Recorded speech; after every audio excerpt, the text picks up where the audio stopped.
Jason himself was an amazing talent. Life ended far, far too soon.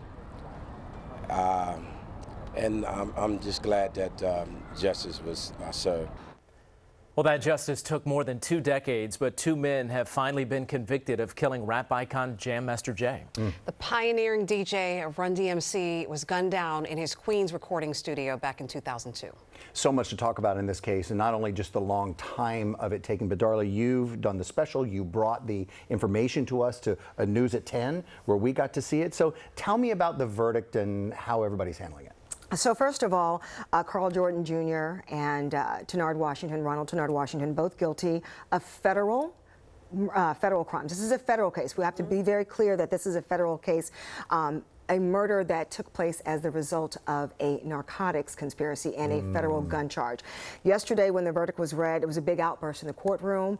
The courtroom had to be cleared. The family of Carl Jordan Jr. got up, started screaming. They've been there the whole time, professing his innocence. Both Jordan and Washington stood up. So a lot of outrage and disappointment, because one thing I don't think anybody was prepared for was the suspect's family to be there every single day in such large numbers supporting him.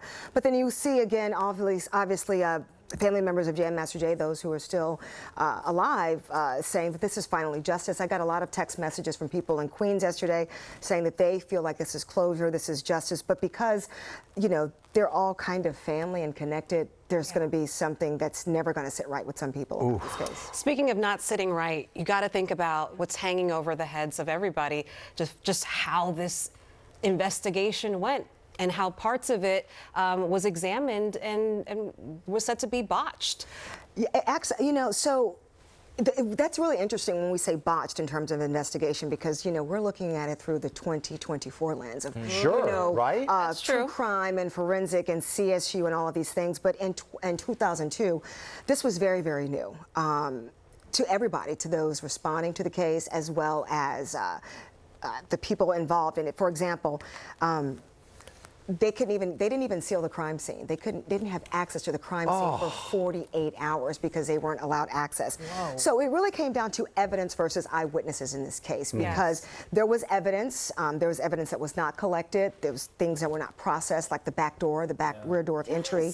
But then the eyewitness testimony was so compelling. I can tell you, I've never seen, in my 30 years, I've never seen such compelling, gripping testimony from 2 people who saw someone shot within feet of them. There were just chills in the courtroom. Lydia High, who never went to the studio, she said she didn't want to go there. She was professional. She had been in college and she was working in LA in the music industry, and she never wanted to go there just because it was kind of like, you know, too much of a laissez-faire atmosphere. She went there for 5 minutes to a place that she never wanted to go to, and she ended up being placed in the middle of this. Oh, wow. That is, wow. I mean, after 2 decades, you know, as you mentioned, the family has some sort of resolution there, but you know, it's just horrible. I'm sure you're going to have a lot more to come. I know that you're working on more interviews and. I mean, this definitely begs a part 2. Not just because of the family dynamic. There were so many things that happened in the trial.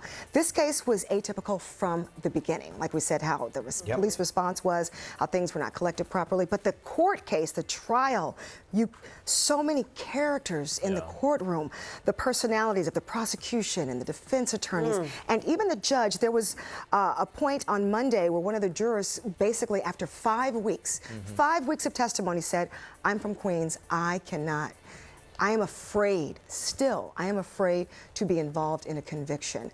I do not want to go back to my neighborhood and say." And the last quick thing I'll say is, there was at one point a witness came in and he never testified. He said, if you guys bring me up to the courtroom, somebody's going to get hurt. I mean, it was so volatile. Turns around the whole thing. So we're definitely going to have to do much more in this case. Oh, I can't wait to see more. Tuning in. I can't wait to see more.